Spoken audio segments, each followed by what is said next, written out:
estações, nem dia, nem ano. Desde o pai é para o filho. Isso é a ordem de Deus.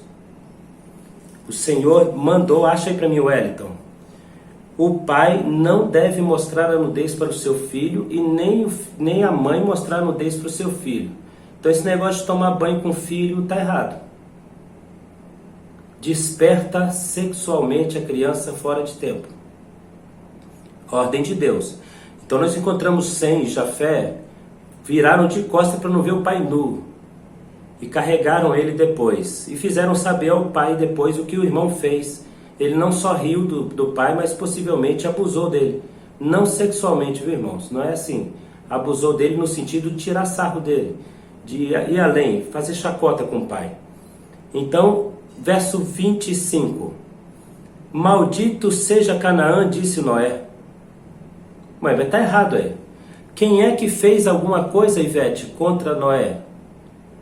Foi Canaã? Não foi Canaã, foi Cã. Agora a pergunta é, por que Noé amaldiçoou a Canaã e não a Cã? Porque o verso 1 do capítulo 9 diz, abençoou Deus a Noé e seus irmãos. Se Deus abençoou o pai, a mãe e os irmãos e as cunhadas e a esposa, ele não podia amaldiçoar ninguém que estava abençoado. Ok? Então aqui começa a história de bênção. Aquele que está abençoado está protegido. Não há maldição para aquele que está abençoado. Viu, Ivete? Então vai lá, Wellington. Levítico 18:8 está escrito assim: não descobrirás a nudez da mulher de seu pai, é nudez de seu pai. Continua. A nudez do filho de seu pai, de sua mãe, nascida em casa ou fora de casa, a sua nudez não descobrirá. A nudez da filha do seu filho, ou da filha da sua filha, a sua nudez não descobrirá. Isso. A nudez da filha da mulher de seu pai, gerada de seu pai, ela é tua irmã. A nudez da irmã de seu pai não descobrirá. A nudez da irmã de sua mãe não descobrirá. Exatamente. A nudez do irmão de seu pai não descobrirá. É isso a nudez mesmo. da sua nora. É esse capítulo 18 de Levítico. Isso. Então é exatamente esse capítulo que vai dar todo o relatório de não mostrar a nudez para ninguém da família. Ok? Ninguém da família deve mostrar a nudez. O 7 está assim, ó. Não descobrirás a nudez de seu pai e de sua mãe. Isso. Era esse verso que eu queria. É o 7. Agora acha para mim a história do profeta que é contratado para amaldiçoar Israel. Balaão. Números 24. Eu tô aqui nele aqui, mas não tô achando. Passei para lá e passei para cá. Acha ele aí para mim, se você achar você pode ler. É aqui mesmo, capítulo 23, 22 começa a história, né? E Balaão então sobe para amaldiçoar Israel no capítulo de número 23. E é o que acontece é o seguinte. Aqui é mais uma história, Ivete. A gente tem que ficar nela porque são muitas falando que não há maldição para aqueles que estão no Senhor.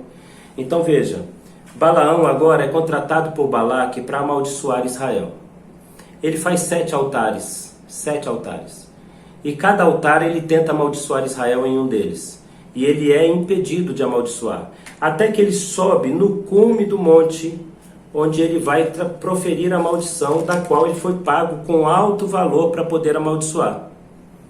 Então, diz o capítulo de número 24, que Balaão sobe ao monte e profere toda sorte de bênção. E começa assim: e Balaão, filho de Beor, versículo 3, disse o seguinte: palavra daquele que ouve os ditos de Deus e que tem a visão do Todo-Poderoso e tal. As boas novas são as tendas de Jacó, que boas novas são as tuas moradas, ó Israel, como vales que se estendem no jardim. Aí o Balaque fica indignado, porque ele abençoa Israel, ele não amaldiçoa, ele vai trazer uma série de bênçãos. Então Balaque chama Balaão e diz: espera lá, filho, eu te paguei para você amaldiçoar. Agora eu quero que vocês achem aí para mim a palavra que ele diz assim: é impossível amaldiçoar aquilo que Deus abençoa. Isso está na palavra de Balaão a Balaque. É impossível amaldiçoar aquilo que Deus abençoa. Amém? Então, vê se vocês acham aí no capítulo 24, tem essa palavra do Balaão a Balaque. É impossível que eu amaldiçoe aquilo que Deus abençoou. Então ele tentou fazer isso 7 vezes e não conseguiu. E na 7ª vez ele proferiu essa frase: é impossível, meu Senhor, amaldiçoar aquilo que Deus abençoou. Nós poderíamos pegar outros versos, Ivete. Vou citando aqui sortidamente, depois vocês anotam e descobrem onde é que está o endereço.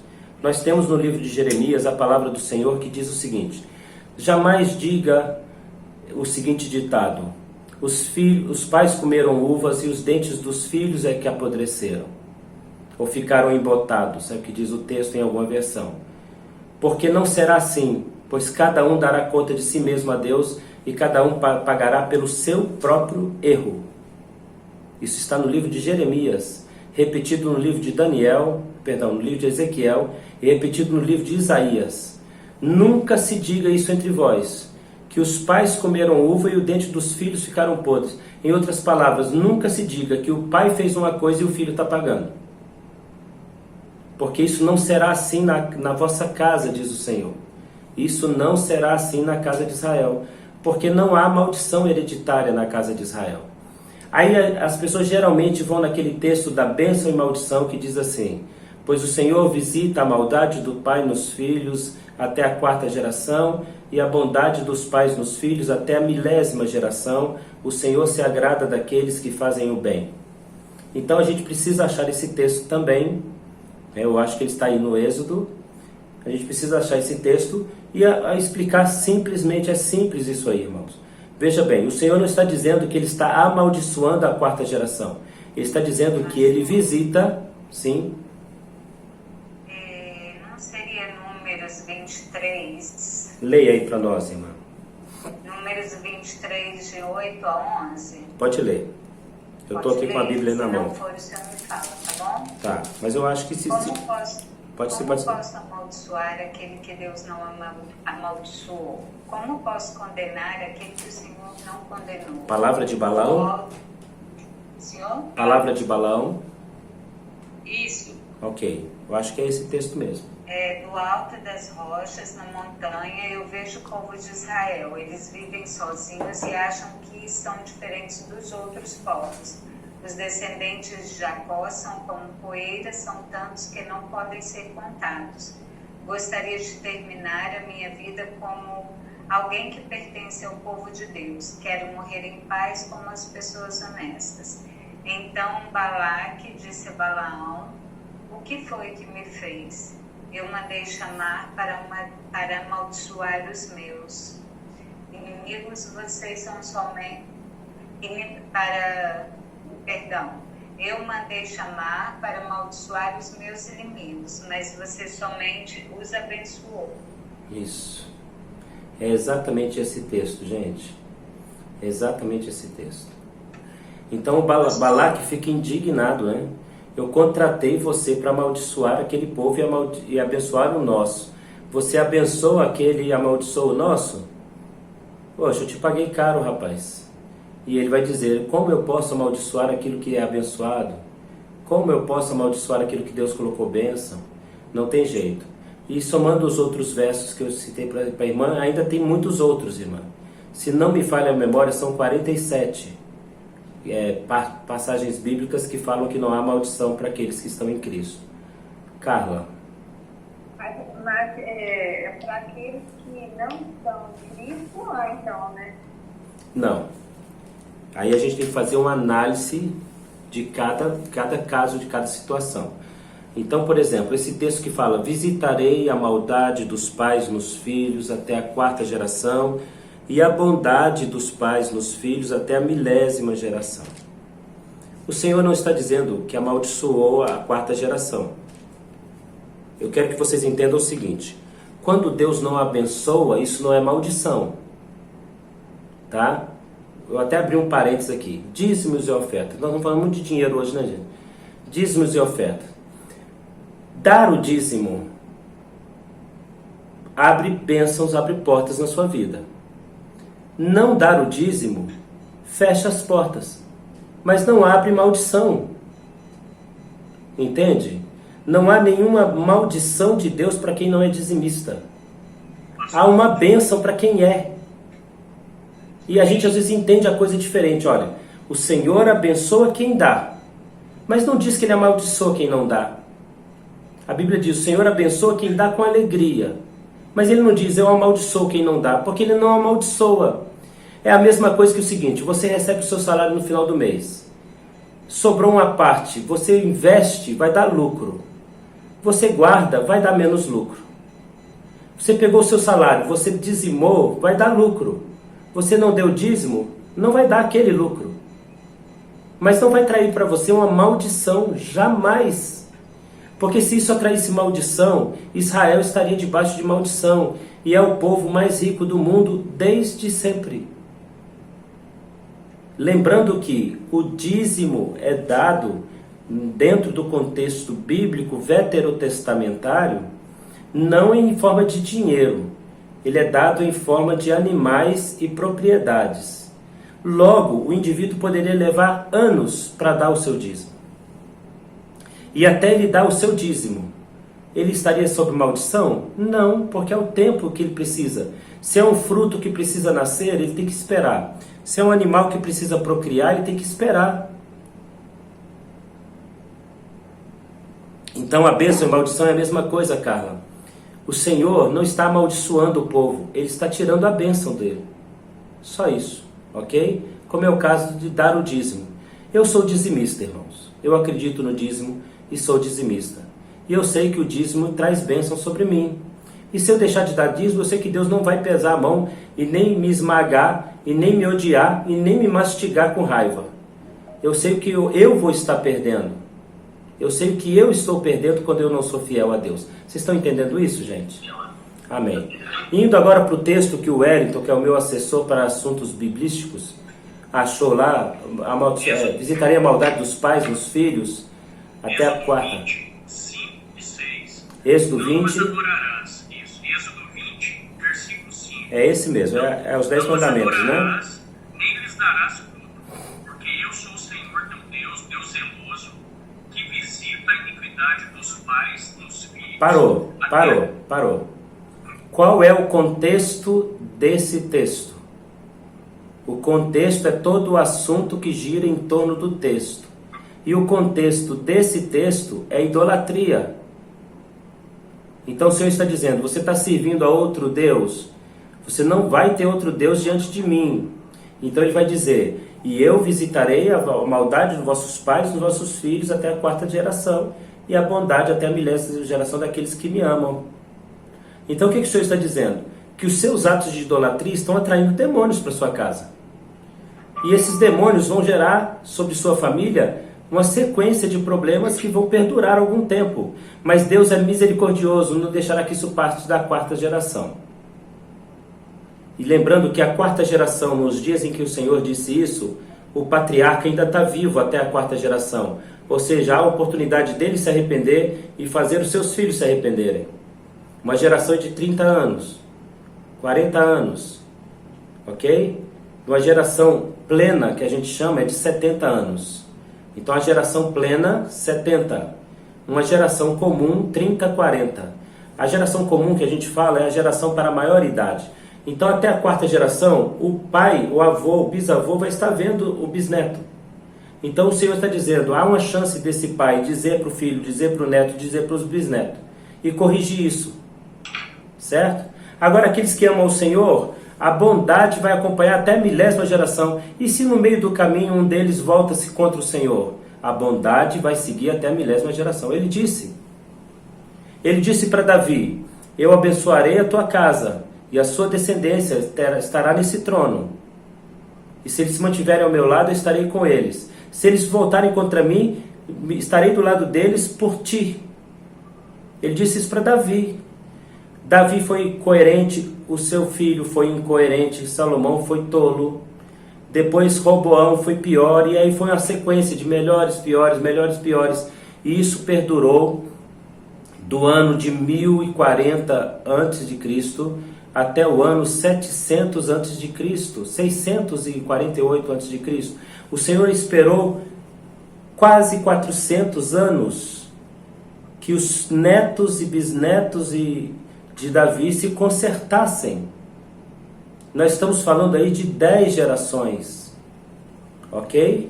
Então nós estamos vendo um Deus extremamente misericordioso, ok, Ivete? Mas para que isso seja mais consistente, eu tinha que ter mais tempo para elaborar uma resposta mais bíblica, porque tem mais de Bíblia para a gente falar aí. Vamos lá, Neiva, você tem alguma pergunta? Quem está comigo pode comentar se quiser, viu? Natan, você está aí, quiser comentar? Neiva, quer alguma pergunta? Divina, você tem alguma pergunta? Essa Divina é gente boa, viu? Só é brava, viu, gente? Cuidado. Carla, você tem alguma pergunta? Carla Dias. Eu tenho uma pergunta Sim. sobre o purgatório. Purgatório, ótimo. Ótima pergunta. Vai lá. Ele existe, Então, viu? ele realmente ele existe? Existe. A minha piadinha. É uma piada, tá, Carla? Tem um hotel no caminho aqui pra Moeda que tem muita purga lá. Então lá é um purgatório. Piadinha ruim, né, gente? É só para quebrar o clima aqui. Mas olha, não existe. A ideia de purgar é purificar, certo? A ideia de purgatório é as almas sendo colocadas em um lugar onde serão purgados ou purificados os seus pecados, os seus erros, para que em segunda oportunidade eles possam entrar no céu. Mas essa doutrina foi criada para angariar recursos. Nada é novo na igreja. Nada é novo na igreja. Começando por Salomão, que inventou o câmbio da moeda. Foi Salomão que inventou isso, viu, gente? Ele que inventou IPTU. Eu acho que ele não inventou IPVA porque não existia carro, mas ele inventou IPTU. Ele inventou imposto sobre animais. Ele inventou imposto sobre filhos. Aí você fala, por que ele fez isso, pastor? Para manter o luxo. E no templo, ele inventou o câmbio da moeda. Ele, Salomão, disse que Deus só aceitava a moeda chamada shekel, que é a moeda hoje de Israel. Shekel. Salomão disse isso, que Deus só aceitava a moeda purificada no templo. Então, ele inventou o câmbio da moeda em 5 por 1.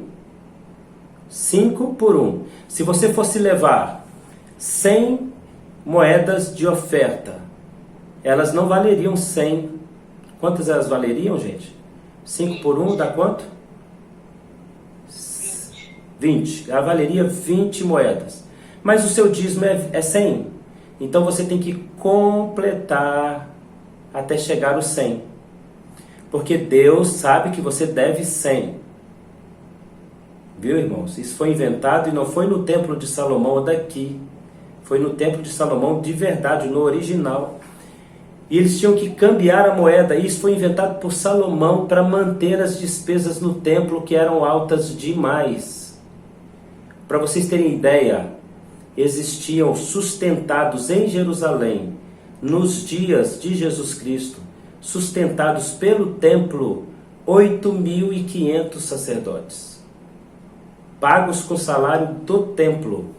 Mas existiam cerca de 180 mil outros que eram mantidos com ofertas. Você está pensando aí, 180 mais 8.500, 188.500. Mais os soldados que giravam em torno de 2.000. E mais os levitas que cuidavam do templo, que giravam em torno de 4.000. Esse aí é o pessoal da faxina. Então nós temos aí em torno de 30.000 pessoas vivendo por conta do salário do templo.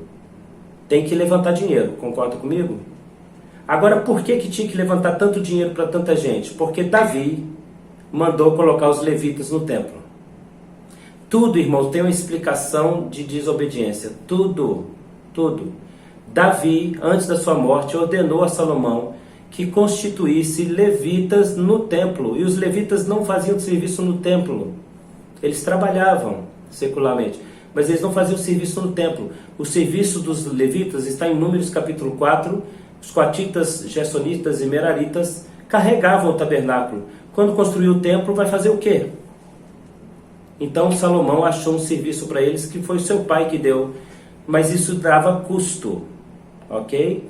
E ele então inventou o câmbio da moeda. Voltando para a resposta da Carla, que eu tenho um problema, gente, eu não consigo falar uma coisa sem ter que ir na outra, sem ter que ir na outra e tirar todas as dúvidas.